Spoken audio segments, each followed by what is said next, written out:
সবাইকে ঝরা ফাগুন ইউটিউব চ্যানেলে স্বাগত জানাচ্ছি। আজ আমরা পড়ে শোনাব হুমায়ুন আহমেদের মিসির আলি সিরিজের জনপ্রিয় একটি গল্প, আমি এবং আমরা। আজ শুনবেন গল্পের তৃতীয় অংশ। আশা করি গল্পটি আপনাদের সবার ভালো লাগবে। আমাদের সাথে থাকার জন্য আপনাদের অসংখ্য অসংখ্য ধন্যবাদ। মিসির আলির জ্ঞান কতদিন পর ফিরল তা তিনি জানেন না।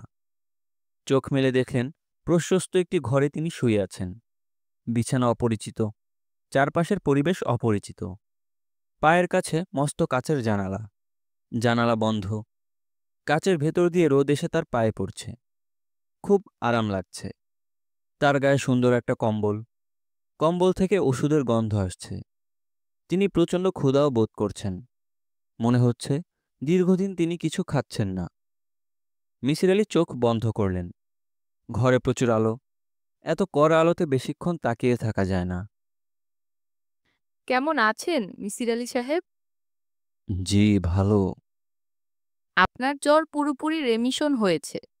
আপনি আমাদের ভয় পাইয়ে দিয়েছিলেন। মিসির আলি চোখ খুললেন। আলো এখন আর আগের মতো চোখে লাগছে না। তার বিছানার পাশে যে মহিলা দাঁড়িয়ে আছেন তিনি একজন ডাক্তার। গলায় স্টেথিস্কোপ ঝোলানো দেখে তাই মনে হয়। নার্সরাও স্টেথিস্কোপ ব্যবহার করে, তবে তা কখনো গলায় পড়ে না। মিসির আলি বললেন, আমি প্রচণ্ড খিদে বোধ করছি। আপনি খিদে বোধ করছেন, এটা খুবই সুলক্ষণ। হালকা কিছু খাবার দিতে বলছি। এটা কি হাসপাতাল? হাসপাতাল তো বটেই, তবে প্রাইভেট হাসপাতাল। আমি কতদিন ধরে আছি এখানে? আজ হচ্ছে 5th ডে। আপনার অবস্থা এমন ছিল যে আমরা ধরেই নিয়েছিলাম আপনি কোমায় চলে যাচ্ছেন। কমা সেমিকোলনে আমি যাব না। যদি যেতে হয় সরাসরি ফুল স্টপে চলে যাব। ডাক্তার হাসলেন। মিসির আলির মনে হলো বেশিরভাগ ডাক্তার হাসেন না, তবে যারা হাসেন তারা খুব সুন্দর করে হাসেন। মিসির আলি সাহেব, বলুন। আপনি বিশ্রাম করুন। চোখ বন্ধ করে চুপচাপ শুয়ে থাকুন। আমি আপনার খাবারের ব্যবস্থা করছি। আজকের একটা খবরের কাগজ কি পেতে পারি? অবশ্যই পেতে পারেন। তবে আমার মনে হয় খবরের কাগজ পড়ার চেয়ে আপনার বিশ্রাম করা অনেক জরুরি। নাস্তা খেয়ে লম্বা একটা ঘুম দিন। চোখ বন্ধ করে ফেলুন। মিসির আলি চোখ বন্ধ করলেন।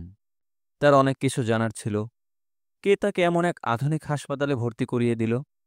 ঘরের যা সাজসজ্জা তাতে মনে হয় হাজারখানেক টাকা হবে দৈনিক ভাড়া। দেয়ালে ছোট্ট 12 ইঞ্চি টিভি দেখা যাচ্ছে। রোগীর বিনোদনের ব্যবস্থা। ঘরের দেয়াল মেঝে সবই ঝকঝক করছে। কোথাও কোনো ঘড়ি নেই। টিভির চেয়েও ঘড়ির প্রয়োজন ছিল বেশি। কোনো এক বিচিত্র কারণে অসুস্থ হলেই ঘড়ি দেখতে ইচ্ছা করে। নার্স নাস্তা নিয়ে এলো। 1 স্লাইস রুটি, ডিম পোচ, একটা কমলা, গরম 1 কাপ চা। মিসির আলি বললেন, সিগারেট কি খাওয়া যাবে সিস্টার? না, সিগারেট খাওয়া যাবে না। এটা হাসপাতাল, ধূমপান মুক্ত এলাকা। গরম চায়ের সঙ্গে একটা সিগারেট খেতে পারলে আমার অসুখ পুরোপুরি সেরে যেত বলে আমার ধারণা। এখানকার ডাক্তারদের সেরকম ধারণা না। কাজেই সিগারেট খেতে পারবেন না। নাস্তা খেয়ে নিন। আপনার গা আমি স্পঞ্জ করে দিব। এই রুমটার ভাড়া কত? প্রতিদিন 1500 টাকা। মিসির আলির মুখ শুকিয়ে গেল। 3000 টাকায় তিনি এবং বধূ সারা মাস চালান। তার মধ্যে বাড়ি ভাড়া ধরা আছে। নার্স কঠিন মুখ করে বলল, বড়লোকদের চিকিৎসার খুব ভালো ব্যবস্থা বাংলাদেশে আছে। মিসির আলি বললেন, অবশ্যই আছে। তবে মজার ব্যাপার কি জানেন সিস্টার? এত করেও বড়লোকরা কিন্তু মৃত্যুর হাত থেকে রেহাই পান না। গরিবরা যেভাবে মরে তাদেরও ঠিক একইভাবে মরতে হয়। এখন হয়, একদিন হয়তো হবে না। দেখা যাবে অমর হওয়ার ওষুধ পাওয়া যাচ্ছে। 30 লক্ষ 40 লক্ষ টাকা দাম। শুধু বড়লোকেরা সেই ওষুধ কিনতে পারছে। মিসির আলি তার গোছানো কথায় চমৎকৃত হলেন। অধিকাংশ মানুষই আজকাল গুছিয়ে কথা বলতে পারে না। চিন্তা এলোমেলো থাকে বলে কথাবার্তাও থাকে এলোমেলো। সিস্টার, আপনার সঙ্গে খুব জরুরি কিছু কথা আছে। আমি আপনার পরামর্শ ও সাহায্য চাচ্ছি। আমার পক্ষে প্রতিদিন 1500 টাকা ভাড়া দিয়ে এখানে থাকা সম্ভব নয়। আমি দরিদ্র মানুষ। এ কদিনের ভাড়া কি করে দেব তাই বুঝতে পারছি না। আমি আজই এখান থেকে বিদায় হতে চাই। সেটা কি করে সম্ভব তা আপনি দয়া করে বলে দেবেন। যে টাকা আপনারা পান তাও একসঙ্গে আমার পক্ষে দেওয়া সম্ভব নয়। আমাকে ভাগে ভাগে দিতে হবে। তার একটা অ্যারেঞ্জমেন্টও করতে হবে। স্যার, আপনাকে এইসব নিয়ে মোটেও ভাবতে হবে না। আমাদের হাসপাতালের নিয়ম হচ্ছে ভর্তি হবার সময় পুরো টাকা দিতে হয়। আপনার বেলাতেও তাই হয়েছে। কেউ একজন নিশ্চয়ই পুরো টাকা দিয়েছেন। সেই কেউ একজনটা কে? আমি তো স্যার বলতে পারবো না। আপনি চাইলে খোঁজ নিয়ে দেখতে পারি। দয়া করে একটু খোঁজ নিয়ে দেখুন। নার্স কিছুক্ষণের মধ্যেই ফিরে এলো। তার হাতে একটি বই, একটি মুখ বন্ধ খাম। স্যার, যিনি আপনাকে এখানে ভর্তি করিয়ে গেছেন তার নাম মুশফিকুর রহমান। তিনি আপনার জন্য একটা বই রেখে গেছেন, চিঠিও রেখে গেছেন। আর স্যার, আমি খোঁজ নিয়েছি, আপনার জন্য ১৫ দিনের রুমের পেমেন্ট করা আছে। তার আগেই যদি আপনি চলে যান তাহলে টাকাটা রিফান্ড করা হবে। মিসির আলি চিঠি পড়লেন। সুন্দর হাতের লেখা। এই লেখা দেখে আগেও একবার মুগ্ধ হয়েছিলেন, আজও মুগ্ধ হলেন। শ্রদ্ধেয় স্যার, আপনি খুব অসুস্থ হয়ে পড়েছিলেন। আমি আপনাকে এই প্রাইভেট ক্লিনিকেই নিয়ে এসেছি। আপনার বিনা অনুমতিতেই এটা করতে হলো, কারণ অনুমতি দেওয়ার মতো অবস্থা আপনার ছিল না। আপনার পাখি দুটি আমি আমার নিজের কাছে নিয়ে রেখেছি। আপনার বৈজ্ঞানিক পরীক্ষা আমি চালিয়ে নিতে চেষ্টা করছি। ফলাফল এখন পর্যন্ত শূন্য। দুটি পাখি খাচ্ছে। আমি আরও কয়েকদিন দেখব। আপনি অসুস্থ অবস্থায় নীলু নীলু বলে ডাকছিলেন।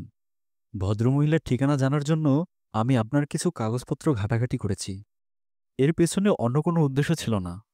আপনার অবস্থা দেখে আমি খুবই শঙ্কিত বোধ করছিলাম। আমার মনে হচ্ছিল ওই মহিলাকে যেভাবেই হোক খুঁজে বের করা দরকার। আমি তাকে খুঁজে পেয়েছি, তবে এখনও আপনার কোনো খবর তাকে দেওয়া হয়নি। আপনি চাইলেই দেওয়া হবে। পাখি বিষয়ক আরেকটি গ্রন্থ আপনাকে পাঠালাম। বইটি আমি পড়ে আনন্দ পেয়েছি। আপনিও পাবেন বলেই আমার ধারণা। বিনীত, মুশফিকুর রহমান। মিসির আলি পরপর ৩ বার চিঠি পড়লেন। সব দীর্ঘ চিঠিতেই অপ্রকাশ্য কিছু কথা থাকে, যে কথা পত্রলেখকের মনে আছে কিন্তু তা তিনি জানাতে চান না। সেই অপ্রকাশ্য কথা পত্রলেখকের অজান্তে ধরা পড়ে। এখানেও কি ধরা পড়েছে? না, পড়েনি। এই চিঠি খুব সাবধানে লেখা হয়েছে। পাখির ওপর লেখা বইটিতে মিসির আলিকে উদ্দেশ্য করে ২টো লাইন লেখা। দ্রুত সেরে উঠুন, এই শুভকামনা, তন্ময়। একটা বিষয় লক্ষণীয়, সে ২টি নাম ব্যবহার করেছে। এর থেকে কিছু কি দাঁড় করানো যায়? না, যায় না। এত সহজে কিছু দাঁড় করানো সম্ভব নয়। তথ্যের পাহাড় জোগাড় করতে হয়। সেই অসংখ্য তথ্যের ভেতর থেকে বেছে বেছে প্রয়োজনীয় তথ্যগুলো নিয়ে ঘর বানাতে হয়। একটা নয়, বেশ কয়েকটা। তার থেকে বেছে নিতে হয় মূল প্রাসাদ। কঠিন কাজ। নার্স মেয়েটি গামলা ভর্তি গরম পানি এবং একটি তোয়ালে নিয়ে এসেছে। গা স্পঞ্জ করবে। মিসির আলি বললেন, আমি কি আরেক কাপ চা খেতে পারি? জি না স্যার, চা একটা উত্তেজক পানীয়। ডাক্তার সাহেবকে জিজ্ঞেস না করে আপনাকে দেওয়া যাবে না। আপনার নাম কি? আমার নাম জাহেদা। শুনুন জাহেদা, আপনি যদি আমাকে খুব গরম এক কাপ চা না খাওয়ান তাহলে আমি আপনাকে গা স্পঞ্জ করতে দেব না। জাহেদা চলে গেল। মিসির আলি খুশি মনে অপেক্ষা করছেন। মেয়েটির মোরালিটি ভেঙে দেওয়া হয়েছে। যখন ফিরে আসবে তখন তাকে বলা হবে, শুনুন জাহেদা, আপনি আমাকে একটা সিগারেট এনে দিন। আমাকে একটা সিগারেট না খাওয়ালে আমি ওষুধ খাবো না। গোপনে এনে দিন, আমি বাথরুমে বসে খেয়ে নেব। কেউ কিছুই বুঝতে পারবে না। জাহেদা ফিরে এলো। কঠিন গলায় বলল, ডাক্তার সাহেবকে জিজ্ঞেস করেছিলাম, উনি নিষেধ করেছেন, কাজেই চা হবে না। আপনি শার্ট খুলুন। মিসির আলি লক্ষ্য করলেন তার নিজের মোরালিটিই ভেঙে যাচ্ছে। শার্ট খুলে ফেলাই ভালো। মিসির আলি ভেবেছিলেন তিনি পুরোপুরি সেরে গেছেন। দুপুরে শুয়ে শুয়ে পাখি বিষয়ক বইটি পড়তে পড়তেই তার মাথা ধরল। সন্ধ্যাবেলা আবার জ্বর এলো। দেখতে দেখতে জ্বর বেড়ে গেল। পুরো রাত কাটল জ্বরের ঘোরে। সকালে আবার ভালো। ডাক্তার যখন দেখতে এলেন তখন গায়ে জ্বর নেই। শরীর ঝরঝরে লাগছে। পরপর 3 দিন একই ব্যাপার। মিসির আলি ডাক্তারকে বললেন, কি ব্যাপার ডাক্তার, আমার হয়েছেটা কি? ডাক্তার বললেন, এখনো বলতে পারছি না। টেস্ট করা হচ্ছে। কদিন থাকতে হবে? তাও বলা যাচ্ছে না। মিসির আলি শঙ্কিত বোধ করছেন। হাসপাতালের আকাশছোঁয়া বিল অন্য একজন দিয়ে দেবে তা হয় না। পুরো বিল তিনিই দেবেন। কিছু টাকা তিনি আলাদা করে রেখেছিলেন ভয়াবহ দুঃসময়ের জন্য। সেই টাকায় হাত দিতে হবে। রাজকীয় চিকিৎসা তার জন্যে না, সরকারি হাসপাতালে যাওয়া দরকার। এই হাসপাতাল ছেড়ে অন্য কোথাও যেতে ইচ্ছে করছে না। প্রতিদিন ভোরবেলা অনেকখানি রোদ এসে তার পায়ে পড়ে। এই দৃশ্যটি তার অসাধারণ লাগে। অন্য কোনো হাসপাতালে এরকম হবে না। রোদে পা মেলে দিয়ে চোখ বন্ধ করে পড়ে থাকার এই আনন্দ থেকে তিনি নিজেকে বঞ্চিত করতে চান না। একজন মানুষের জীবন হচ্ছে ক্ষুদ্র আনন্দের সঞ্চয়। এক একজন মানুষের আনন্দ এক এক রকম। তারটা হয়তোবা কিছুটা ভিন্ন। তিনি আজও রোদে পা মেলে শুয়ে আছেন, চোখ বন্ধ। হাসপাতালের নার্স তাকে জানিয়েছে আজ তাকে বাড়তি 1 কাপ চা দেওয়া হবে।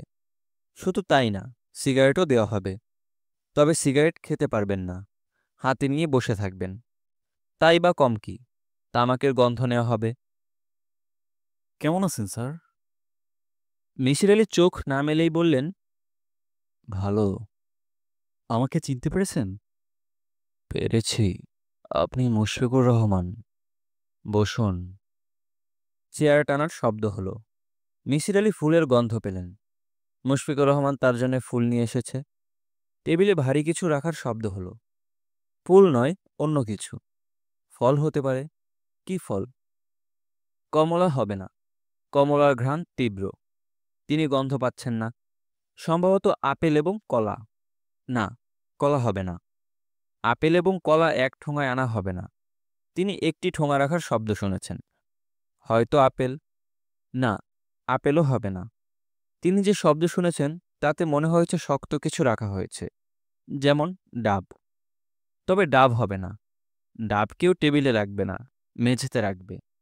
তাহলে কি? মিসির আলি চোখ মেললেন, তবে টেবিলের দিকে তাকালেন না। তাকালেন মুশফিকুর রহমানের দিকে। তিনি এক ধরনের বিস্ময়বোধে আক্রান্ত হলেন। কোলের উপর হাত রেখে শান্ত, ভদ্র ও বিনয়ী একটি ছেলে বসে আছে। তিনি মুশফিকুর রহমানকে দিনের আলোয় কখনো দেখেননি। একজন মানুষকে দিনের আলোয় একরকম দেখাবে, রাতে অন্য রকম, তা তো হয় না। ছেলেটির মধ্যে মেয়েলি ভাব অত্যন্ত প্রবল। এই ব্যাপারটি তিনি আগে কেন লক্ষ্য করেননি? ধবধবে ফর্সা গায়ের রং, লাল ঠোঁট, বেশ লাল। চোখের মণি ঘন কালো এবং ছলছল। ইংরেজি উপন্যাসে চোখের বর্ণনায় পাওয়া যায় লিকুইড আইস। এরও তাই। চোখের পল্লবও মেয়েদের চোখের মতো দীর্ঘ। বয়সও খুব বেশি নয়, 25 থেকে 35-এর মতো হবে। তার ধারণা ছিল মুশফিকুর রহমানের বয়স 40-এর বেশি। মিসির আলি তীক্ষ্ণ দৃষ্টিতে তাকিয়ে আছেন। ছেলেটি কথা বলছে এমনভাবে যে জিহ্বা দেখা যাচ্ছে না। তবু মিসির আলি লক্ষ্য করলেন ছেলেটির জিহ্বা কালো নয়, অন্য 10 জনের মতোই। মুশফিকুর রহমান বলল, স্যার, আপনি হেডমাস্টারদের মতো আমাকে দেখছেন। কঠিন চোখে তাকিয়ে আছেন। আপনার জিহ্বার রং কালো না। দিনের বেলা রং ঠিক থাকে। কেন? আপনি বলুন কেন? আপনি কি কোনো রং মাখেন? জি স্যার, মাখি। এক ধরনের এজোডাই, নাইট্রোজেন ঘটিত জৈব রং। দিনের বেলা লোকজনদের সামনে কালো জিভ নিয়ে বেরোতে ইচ্ছে করে না। আপনার বয়স কত? 33। স্যার, আপনি আমাকে তুমি করে বলবেন। বেশ, বলবো। আপনাকে আজ আর বিরক্ত করব না। শরীর সারুক, আমি সবসময় খোঁজ রাখছি। Thank you. পাখি বিষয়ক বইটি কি নেড়েচেড়ে দেখেছেন? আমি গোড়া থেকেই পড়ছি। 50 পৃষ্ঠার মতো পড়া হয়েছে। বই পড়তে কষ্ট হয় না? না, তবে সন্ধ্যার পর কিছু পড়তে পারি না। তখন চোখ জ্বালা করে, মাথায় যন্ত্রণা হয়। মুশফিকুর রহমান উঠে দাঁড়াতে দাঁড়াতে বলল, স্যার, আমি আমার কিছু ঘটনা লিখে এনেছি। পড়তে যাতে আপনার কষ্ট না হয় সেই জন্য ভাগ ভাগ করে লিখেছি। প্রতিটি চ্যাপ্টারের শেষে আমি আমার নিজস্ব ব্যাখ্যা দেওয়ার চেষ্টাও করেছি। আপনার ইচ্ছে না হলে ব্যাখ্যাগুলো পড়ার দরকার নেই। কী ধরনের ব্যাখ্যা? একজন মনোবিজ্ঞানীর ব্যাখ্যা। মনোবিজ্ঞানে তোমার কি কিছু পড়াশোনা আছে? মুশফিকুর রহমান বেশ খানিকক্ষণ চুপচাপ থেকে বলল, সামান্য আছে। আমি মনোবিজ্ঞানের ছাত্র। এ বিষয়ে এমএ করেছি। কোন সনের ছাত্র? বলতে চাচ্ছি না স্যার। তুমি কি কখনো আমার ছাত্র ছিলে? জি ছিলাম। গোড়া থেকে এ কারণেই আপনাকে স্যার ডাকছি। আপনার কাছে আসার আমার কারণও এটি। স্যার, আজ আমি উঠি। তোমার ওই ঠোঙায় কি আছে? কিছু বেদানা নিয়ে এসেছি। টাইম পত্রিকা পড়েছিলাম, বেদানায় আছে ভিটামিন কে। রোগ প্রতিরোধী ক্ষমতা তৈরিতে ভিটামিন কে খুব ভালো কাজ করে। নার্সকে বলে দিয়েছি, ও বেদানার রস তৈরি করে আপনাকে দেবে। স্যার, যাই। মিসির আলি তাকিয়ে রইলেন। হালকা নীল শার্ট পরা, মাথা ভর্তি কুচকুচে কালো চুলের এই যুবকটিকে কি সুন্দর লাগছে। কিন্তু সে খুঁড়িয়ে খুঁড়িয়ে হাঁটছে। আগেও একবার খুঁড়িয়ে হাঁটতে দেখেছেন। সেবার বাঁ দিকে ঝুঁকে হাঁটছিল, এখন হাঁটছে ডান দিকে ঝুঁকে। শ্রদ্ধেয় স্যার। স্যারদের নামের আগে শ্রদ্ধেয় ব্যবহার করা আমাদের প্রাচীন রীতি। যদিও এই সমাজের বেশিরভাগ শিক্ষকরাই শ্রদ্ধেয় বিশেষণ দাবি করেন না। স্কুলে আমাদের একজন অঙ্ক স্যার ছিলেন। তিনি খুব ভালো অঙ্ক জানতেন। ছাত্রদের বোঝাতেনও খুব সুন্দর করে। তিনি আমাকে ডাকতেন সর্পশিশু। মাঝে মাঝেই মজা করার জন্য আমাকে বলতেন, এই হা করতো, তোর কুচকুচে কালো জিহ্বাটা নড়াচড়া কর, দেখি কেমন লাগে। আমি তাই করতাম। তিনি মজা পেয়ে হো হো করে হাসতেন। এই শিক্ষককে কি শ্রদ্ধেয় বলা ঠিক হবে? আমি আপনার নামের আগে বহুল ব্যবহৃত বিশেষণ ব্যবহার করেছি। এর চেয়ে সুন্দর কিছু ব্যবহার করতে পারলে আমার ভালো লাগতো। আপনি অল্প কিছুদিন আমাদের ক্লাস নিয়েছেন, পড়াতেন অ্যাবনর্মাল বিহেভিয়ার। প্রথম দিন ক্লাসে ঢুকেই বললেন, আমি তোমাদের অ্যাবনর্মাল বিহেভিয়ার পড়াতে এসেছি। পড়ানোর সময় কি করলে আমার আচরণকে তোমরা অ্যাবনর্মাল বলবে? আমরা কেউ কোনো কথা বললাম না। ছাত্র হিসেবে আমরা আপনাকে যাচাই করে নিতে চাচ্ছিলাম। আপনি বললেন, আচ্ছা, আমি যদি এই টেবিলের উপর উঠে দাঁড়িয়ে বক্তৃতা দেই, তাহলে কি তোমরা আমার আচরণকে অ্যাবনর্মাল বলবে? একজন ছাত্র বলল, হ্যাঁ। আপনি বললেন, প্রাচীন গ্রিসে কিন্তু ক্লাসরুমে টেবিলের উপর দাঁড়িয়ে বক্তৃতা দেওয়ার প্রচলন ছিল। তারা মনে করত শিক্ষক সবচেয়ে সম্মানিত, তাকে দিতে হবে সবচেয়ে সম্মানের স্থান। তাদের কাছে টেবিলে দাঁড়িয়ে বক্তৃতা দেওয়াটাকে অস্বাভাবিক আচরণ মনে হতো না। কোনো শিক্ষক যদি মেঝেতে দাঁড়িয়ে বক্তৃতা দিতেন, সেটাই হতো অস্বাভাবিক। কাজেই অস্বাভাবিকের সংজ্ঞা কি? সংজ্ঞা হলো, আমরা যা দেখে অভ্যস্ত তার বাইরে কিছু করাটাই অস্বাভাবিক। মজার ব্যাপার হলো, মানুষ খুব অস্বাভাবিক প্রাণী, অথচ আমরা মানুষের কাছে স্বাভাবিক আচরণ আশা করি। আচ্ছা, তোমরা কেউ একজন বলো তো, মানুষ অস্বাভাবিক প্রাণী কেন? ক্লাসের কেউ কথা বলল না। আপনি হাসিমুখে বললেন, মানুষ অস্বাভাবিক তার কারণ মানুষের মস্তিষ্ক। এই মস্তিষ্ক একই সঙ্গে লজিক এবং অ্যান্টিলজিক নিয়ে কাজ করে। প্রতিটি প্রশ্নের দুটি উত্তর সে সমান গুরুত্বের সঙ্গে গ্রহণ করে। একটি হ্যাঁ, অন্যটি না। সে মনে করে দুটো উত্তরই সত্য। তা হয় না। উদাহরণ দেই, ঈশ্বর বলে কি কিছু আছেন? উত্তর হ্যাঁ এবং না। আমরা কি শূন্য থেকে এসেছি? এর উত্তরও হ্যাঁ এবং না। আমরা কি শূন্যতে মিশে যাব? এর উত্তরও হ্যাঁ এবং না। স্যার, আপনি ঝড়ের গতিতে একের পর এক প্রশ্ন করে যাচ্ছেন এবং নিজেই উত্তর দিচ্ছেন, হ্যাঁ এবং না। আমরা মুগ্ধ ও বিস্মিত। ক্লাসের শেষে আপনার নাম হয়ে গেল হ্যাঁ না স্যার। বিশ্বাস করুন স্যার, এই নাম আমরা কখনোই ব্যঙ্গার্থে ব্যবহার করিনি। এই নাম উচ্চারণ করেছি শ্রদ্ধা ও ভালোবাসায়। লজিক ব্যবহার করার আপনার অস্বাভাবিক ক্ষমতার সঙ্গে আমাদের অল্প সময়ের ভেতরেই পরিচয় হলো। শার্লক হোমসের সঙ্গে আমাদের পরিচয় আছে কোনান ডয়েলের উপন্যাসের মাধ্যমে। শার্লক হোমস কল্পনার চরিত্র, আমরা বাস্তবের একজন সাধারণ মানুষকে দেখলাম যার চিন্তাশক্তি এবং বিশ্লেষণ ক্ষমতা অতিমানবের পর্যায়ের। আপনার হয়তো মনে নেই, ক্লাসে আপনি একটি অ্যাসাইনমেন্ট দিয়েছিলেন। আমরা সবাই অ্যাসাইনমেন্ট জমা দিলাম। আপনি আমার খাতা দেখে খানিকটা অবাক হয়ে বললেন, তুমি ক্লাসের পর আমার সঙ্গে দেখা করো। আমি দেখা করতে গেলাম। আপনি বললেন, এত সুন্দর হাতের লেখা কেন? আপনার প্রশ্নের ভঙ্গি এমন যেন সুন্দর হাতের লেখা হওয়া দূষণীয়। আমি বললাম, স্যার, সুন্দর হাতের লেখা কি অপরাধ? না না, অপরাধ হবে কেন? তবে হাতের লেখার দিকে তুমি অস্বাভাবিক নজর দিচ্ছ। এটাই আমাকে বিস্মিত করছে। যাদের মনের ভেতরের অবস্থাটা থাকে বিশৃঙ্খল এবং হয়তোবা অসুন্দর, তারা বাইরের পৃথিবীটাকে সুন্দর এবং সুশৃঙ্খল দেখতে চায়। যে কারণে হাতের লেখার মতো তুচ্ছ একটি বিষয়েও তাদের অপরিসীম মনোযোগী হতে দেখা যায়। তোমার কি কোনো সমস্যা আছে? আমি বললাম, না। আমি যে মিথ্যা বলেছি আপনি তা সঙ্গে সঙ্গে ধরে ফেললেন। সেটা আমি আপনার হাসি দেখেই বুঝলাম। তবে আপনি আমাকে মিথ্যা বলার জন্য অভিযুক্ত করলেন না। শান্ত গলায় বললেন, তোমার রিপোর্টটি পড়ে আমি আনন্দ পেয়েছি। সবাই বইপত্র ঘেঁটে রিপোর্ট তৈরি করার চেষ্টা করেছে, একমাত্র তুমি নিজে যা ভেবেছ তাই লিখেছ। রিপোর্টের বিষয়বস্তু ছিল অদ্ভুত স্বপ্ন। আমি আমার নিজের দেখা একটি অদ্ভুত স্বপ্ন লিখে তার ব্যাখ্যা দেওয়ার চেষ্টা করেছিলাম। আমি বললাম, স্যার, আমার ব্যাখ্যা কেমন হয়েছে? ব্যাড হয়েছে। যেহেতু তুমি স্বপ্নটি দেখেছ, সেহেতু তুমি তা ব্যাখ্যা করেছ নিজের দিকে পক্ষপাতিত্ব করে। আমি অন্য ব্যাখ্যা করব। আপনার ব্যাখ্যা কি, স্যার? আপনি বললেন, আমার ব্যাখ্যা দেওয়ার আগে আমাকে জানতে হবে তুমি আসলেই এই জাতীয় স্বপ্ন দেখেছ কিনা। মানুষ কখনো তার অভিজ্ঞতার বাইরে স্বপ্ন দেখে না। মানুষের কল্পনা অভিজ্ঞতার ভেতর সীমাবদ্ধ।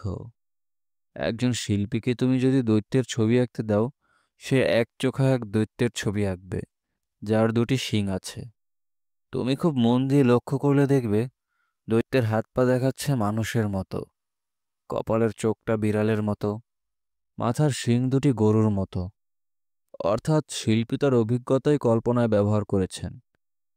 দৈত্যের ছবিতে তুমি এক শিঙের দৈত্য পাবে, কিন্তু তিন শিঙের দৈত্য সচরাচর পাবে না। কারণ মানুষ এক শিঙের প্রাণী দেখেছে, যেমন গন্ডার। দু শিঙের প্রাণী দেখেছে, গরু ছাগল, কিন্তু তিন শিঙের প্রাণী দেখেনি। বুঝতে পারছো কি বলছি? পারছি, স্যার। কিন্তু তুমি যে স্বপ্ন দেখেছো বলে লিখেছো, এই স্বপ্ন তুমি দেখতে পারো না। এই স্বপ্ন মানুষের পক্ষে দেখা সম্ভব নয়। আমি বললাম, আমি এই স্বপ্ন দেখেছি, স্যার। আপনি অনেকক্ষণ আমার দিকে তাকিয়ে বললেন, আচ্ছা, তুমি যাও। যদি কখনো বড় ধরনের সমস্যায় পড়ো, আমার কাছে এসো। আপনার কি মনে পড়ে আপনি এ জাতীয় একটি আশ্বাসবাণী আপনার একজন ছাত্রকে দিয়েছিলেন? হয়তো আপনার মনে নেই, আমি কিন্তু মনে রেখেছি এবং সবসময় আপনার খোঁজ রেখেছি। গত 7 বছরে আপনি কোন কোন বাসায় ছিলেন, কতদিন ছিলেন, সব আমি একের পর এক বলে দিতে পারব। এরপরেও আমাকে আপনার অবিশ্বাস করার কোনো কারণ নেই। স্যার, সমস্যায় আমি এখন পড়িনি। সমস্যায় পড়েছিলাম ছেলেবেলাতেই। সেই সমস্যা আমি আমার মতো করেই সমাধান করার চেষ্টা করেছি। আমাকে সাহায্য করেছেন আমার একজন গৃহশিক্ষক, যিনি জীবিত নন, মৃত। মৃত মানুষটি এখনও আমাকে সাহায্য করে যাচ্ছেন। আপনার মতো একজন যুক্তিবাদী মানুষের কাছে নিতান্তই অযৌক্তিক একটি বিষয় উত্থাপন করলাম কারণ আপনি বলেছেন মানুষ যে কোনো প্রশ্নের উত্তর হিসেবে হ্যাঁ এবং না দুটিই গ্রহণ করে। আমি আমার গৃহশিক্ষকের সঙ্গে আপনার পরিচয় করিয়ে দেব। তার আগে আমার কিছু কথা জেনে নিতে হবে। আমি নিজে আমার কথা ছাড়া ছাড়া ভাবে আপনাকে কিছু বলেছি। আপনি নিজে অনুসন্ধান করে কিছু কিছু বের করার চেষ্টা করেছেন। এতে লাভ তেমন হয়নি। আপনি বিভ্রান্ত হয়েছেন। আপনি আমার মার সঙ্গে কথা বলেছেন। তাকে আপনার হয়তোই সরল সাদাসিধে মহিলা মনে হয়েছে। তিনি মোটেও সেরকম নয়। আমার বাবা মাকে পরিত্যাগ করেছিলেন। কারণ তিনি স্বচক্ষে দেখেছিলেন আমার মা গলা টিপে আমাকে হত্যা করার চেষ্টা করেছিলেন। এতে আমার শ্বাসনালীর ক্ষতিগ্রস্ত হয়। দীর্ঘদিন হাসপাতালে রেখে আমার চিকিৎসা করাতে হয়। ঘটনাটা যখন ঘটে তখন আমার বয়স 4 বছরের স্মৃতি শিশুর মনে থাকে। আমার স্পষ্ট মনে আছে। স্যার, আপনি অনেকক্ষণ একনাগাড়ে আমার লেখা পড়লেন। এখন আপনি বিশ্রাম করুন, বাকিটা কাল পড়বেন। মিসির আলি মুশফিকুর রহমানের খাতা নিয়ে বসেছেন। এখন পড়ছেন শৈশব স্মৃতি। খুবই গোছানো লেখা, একটিও বানান ভুল নেই, কাটাকুটি নেই। বোঝাই যাচ্ছে এই অংশ অনেকদিন আগে লেখা। কাগজ পুরনো হয়ে গেছে, লেখার কালি বিবর্ণ, তবে তাকে উদ্দেশ্য করেই লেখা। কিছু কিছু জায়গা নতুন করে লেখা হয়েছে, সেগুলো পেন্সিলে লেখা এবং তারিখ দেয়া। মানুষের অনেক বৈচিত্র্যময় ছেলেবেলা থাকে।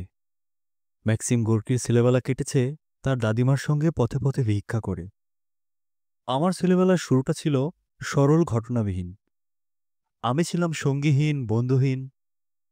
বিরাট কম্পাউন্ডের বাড়ি, জেলখানার মতো উঁচু দেয়াল, খেলার জন্য অনেক জায়গা। তবুও আমাকে বন্দি থাকতে হতো আমার নিজের ঘরে। বারান্দা বা উঠোনে কিংবা বাড়ির পেছনে খেলতে গেলেই দোতলা থেকে আমার বাবা দেখে ফেলতেন এবং চিৎকার করে বলতেন, ভেতরে যাও।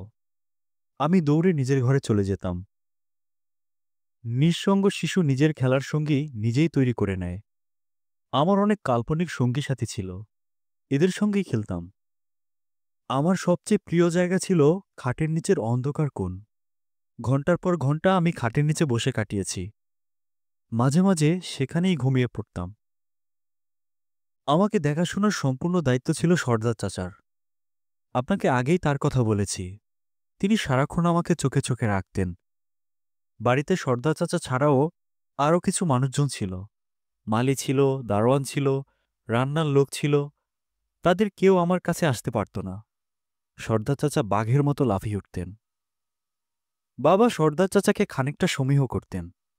মাঝে মাঝে সর্দার চাচা আমাকে বাগানে খেলার জন্য নিয়ে যেতেন। কুয়োতলায় নিয়ে যেতেন ছবি আঁকার জন্য। দোতলা থেকে বাবা আমাকে দেখতে পেতেন, কিন্তু ভেতরে যাও বলে চেঁচাতেন না। যে জন্ম থেকে নিঃসঙ্গ, সে নিঃসঙ্গতার কষ্ট জানে না। আমিও জানতাম না। মার জন্য আমার কোনো আকর্ষণ ছিল না। তিনি আমার ভেতর কোনো সুখস্মৃতি তৈরি করে যেতে পারেননি। মার কথা মনে হলেই ভয়ঙ্কর এক স্মৃতি ধক করে মনে হতো। পরিষ্কার দেখতে পেতাম মা আমার গলা চেপে ধরে আছেন। নিঃশ্বাস বন্ধ হয়ে গেছে। কিছুক্ষণের মধ্যেই আমার ছোট্ট বুক ধক করে ফেটে যাবে। এই অবস্থা থেকে আমার বাবা উদ্ধার করেন। তিনিই আমাকে কোলে করে দৌড়ে ডাক্তারের কাছে নিয়ে যান। আমি যে কদিন হাসপাতালে ছিলাম সে কদিন আমার বাবা আমার পাশেই ছিলেন। যতবার আমি চোখ মেলেছি ততবারই আমি দেখেছি বাবা ব্যথিত চোখে আমার দিকে তাকিয়ে আছেন।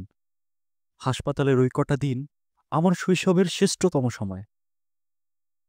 পারিবারিক অবস্থার কথা বলি। আমরা কয়েক পুরুষের বনেদি ধনী। মুসলমানরা 3 পুরুষের বেশি ধন ধরে রাখতে পারে না। আমার বাবা হলেন তৃতীয় পুরুষ। যৌবনে তিনি ব্যবসাপাতি থেকে নিজেকে গুটিয়ে নিলেন। বেশিরভাগ ব্যবসায় বিক্রি করে নগদ টাকা করলেন। টাকা ব্যাংকে জমা করলেন। কয়েকটি বড় বড় বাড়ি কিনলেন। শহরে জমি কিনলেন। তার দূরদৃষ্টি ছিল। তিনি বুঝতে পেরেছিলেন এইসব জমি হীরের দামে বিক্রি হবে। আমার বাবাও আমার মতোই নিঃসঙ্গ ছিলেন। তিনি কারো সঙ্গে মিশতেন না। আমি আমাদের কোনো আত্মীয়স্বজনকে এ বাড়িতে আসতে দেখিনি। আত্মীয়দের বাড়িতে বাবার যাবার তো প্রশ্নই ওঠে না। বাবা খানিকটা অসুস্থও ছিলেন। আপনাকে হয়তো ইতিমধ্যেই বলা হয়েছে উনি শব্দ সহ্য করতে পারতেন না। শব্দ শুনলেই তার মাথায় অসহ্য যন্ত্রণা হতো। তাছাড়া তার ধারণা হয়ে গিয়েছিল সবাই তাকে খুন করার জন্য ষড়যন্ত্র করছে। 4 দেয়ালের বাইরে বের হলেই তাকে খুন করা হবে। তিনি ঘরের বাইরে বের হওয়া পুরোপুরি ছেড়ে দিলেন। কাউকে তিনি বিশ্বাস করতেন না। 2 দিন পর পর দারোয়ান বদলাতেন, মালি বদলাতেন। একসময় কুকুর পুষতে শুরু করলেন। প্রথমে এলো সরেলের 2টি কুকুর, ভয়ঙ্কর রাগী। মালি এবং দারোয়ানের সংখ্যা কমতে লাগল, কুকুরের সংখ্যা বাড়তে লাগল। বাবার সঙ্গে আমার কোনো রকম যোগাযোগ ছিল না। তবে কালে ভদ্রে তিনি আমাকে তার দোতলার ঘরটাতে ডেকে নিয়ে যেতেন। সর্দার চাচা আমাকে দরজা পর্যন্ত এগিয়ে দিয়ে সিঁড়ির গোড়ায় দাঁড়িয়ে থাকতেন। বাবা আমার সঙ্গে কথা বলতেন নিচু গলায় এবং কিছুটা আদুরে স্বরে, তবে কখনো আমার দিকে তাকাতেন না। কথাবার্তার একটা নমুনা দিচ্ছি। বাবা বললেন, কেমন আছিস? ভালো। বস। আমি কোথায় বসবো বুঝতে পারছি না। ঘরে একটা মাত্র খাট, সেখানে বসার প্রশ্ন ওঠে না, কারণ বাবা বসে আছেন। তাছাড়া খাটের এক মাথায় দুনলা বন্দুক। বাবা সবসময় গুলিভরা বন্দুক মাথার কাছে রাখতেন। আমি ইতস্তত করছি। বাবা খাটের এক অংশ দেখিয়ে বসার জন্য ইশারা করলেন। আমি বসলাম। পড়াশোনা হচ্ছে তো? জি। বাড়িতে মাস্টার আসে? জি। সেই সময় আমার জন্য প্রাইভেট মাস্টার রাখা হয়েছে। তিনি বাসায় এসে আমাকে পড়িয়ে যান। তার কথা আপনাকে বলেছি এবং টেলিফোনে তার সঙ্গে আপনার কথা হয়েছে। মাস্টারটা কেমন? ভালো। মোটেই ভালো না, অতি বদলোক। সাবধানে থাকবি। বদ মতলবে ঢুকেছে, খুন খারাপি করবে। এটা হচ্ছে বাবার সাধারণ কথার একটি। পৃথিবীর সব মানুষই তার কাছে বদমানুষ। পৃথিবীর সবাই খুনখারাপের মতলব নিয়ে ঘুরছে। আমি বাবার কথার কোনো জবাব দিলাম না, মাথা নিচু করে শুনে গেলাম। বাবা বললেন, তোকে সাবধান করার জন্যই ডেকেছি। খুব সাবধান থাকবি, খুব সাবধান। জি আচ্ছা। তোর মাস্টারের দরকারই বা কি? নিজে নিজে পড়তে পারবি না? আপনি বললে পারবো। এই ভালো, নিজে নিজে পড়। আর তোর যদি পড়াশোনা না হয় তাহলেও কোনো ক্ষতি নাই। টাকা পয়সা আমি যা রেখে যাব, দু হাতে খরচ করেও শেষ করতে পারবি না। আমার মৃত্যুর পর দু হাতে খরচ করবি। জায়গা জমি সব বিক্রি করে দিবি। তোর কোনো টাকা পয়সা জমিয়ে রাখার দরকার নাই। বুঝতে পারছিস? পারছি। আচ্ছা যা, আমি সর্দারকে বলে দেব সে যেন মাস্টারকে আসতে নিষেধ করে। আচ্ছা। ও আরেকটা কথা, রাত বিরাতে দরজা খুলে বের হবি না। কুকুরগুলো ভয়ঙ্কর, এরা তোকে খেয়ে ফেলবে। কুকুরগুলো ছিল সত্যিই ভয়ঙ্কর। রাতে যতবার ঘুম ভাঙত শুনতাম এরা চাপা গর্জন করছে। একটা কুকুর রোজ রাতে আমার দরজা আঁচড়াত। রাতে একবার ঘুম ভাঙলে আর ঘুমোতে পারতাম না। আমি কি এখন যাব? আচ্ছা যা। বাবা বালিশ উঁচু করে বালিশের নিচ থেকে চকচকে একটা 10 টাকার নোট বের করে আমার দিকে এগিয়ে দিয়ে বললেন, বাদাম কিনে খাস। যতবারই বাবার কাছে গিয়েছি ততবারই বাদাম কিনে খাওয়ার জন্য একটা করে চকচকে 10 টাকার নোট পেয়েছি। বাদাম অবশ্য খাওয়া হয়নি। আমাকে দোকানে নিয়ে যাওয়া নিষেধ ছিল। টাকাগুলো আমি একটা কৌটায় জমা করে রেখেছি। যতবার টাকাগুলো দেখি ততবারই ভালো লাগে। বাবার হুকুমে সর্দার চাচা মাস্টার সাহেবকে এ বাড়িতে আসতে নিষেধ করে দেন। তারপরও তিনি মাঝে মধ্যে আসতেন, অনেকক্ষণ থাকতেন। এর মধ্যে একদিন এসে আমার হাতে একটা চিঠি দিলেন। সেই চিঠি আমার মার লেখা। মা আমার সঙ্গে দুটো কথা বলতে চান। আমি কি তার কাছে যেতে পারব? আমি মাস্টার সাহেবের সঙ্গে পরামর্শ করে পরদিন বাড়ি থেকে বের হলাম। ধরা পড়লাম সর্দার চাচার হাতে। বাকি ঘটনা আপনি জানেন, ওই অংশটি দ্বিতীয়বার বলতে চাই না। যে কথাটা আপনাকে আগে বলা হয়নি তা হচ্ছে ওই চিঠি আমার মার লেখা ছিল না, ওই চিঠি মাস্টার সাহেবের লেখা। মিসির আলি লক্ষ্য করলেন শেষ পাতাটি দুদিন আগে লেখা হয়েছে এবং প্রচুর কাটাকাটি করা হয়েছে। যেন মুশফিকুর রহমান বুঝতে পারছে না কি লিখবে। বাংলা ভাষাটাও মনে হচ্ছে ভাব প্রকাশের জন্য সে উপযুক্ত মনে করছে না, কারণ শেষ পাতাটা ইংরেজিতে লেখা। শেষ পাতার বক্তব্য হলো, আমি ভয় পাচ্ছি। বাবা সম্পর্কে আমি আমার মনের ভাব ঠিকমতো প্রকাশ করতে পারিনি। আমি তাকে অসম্ভব ভালোবাসি।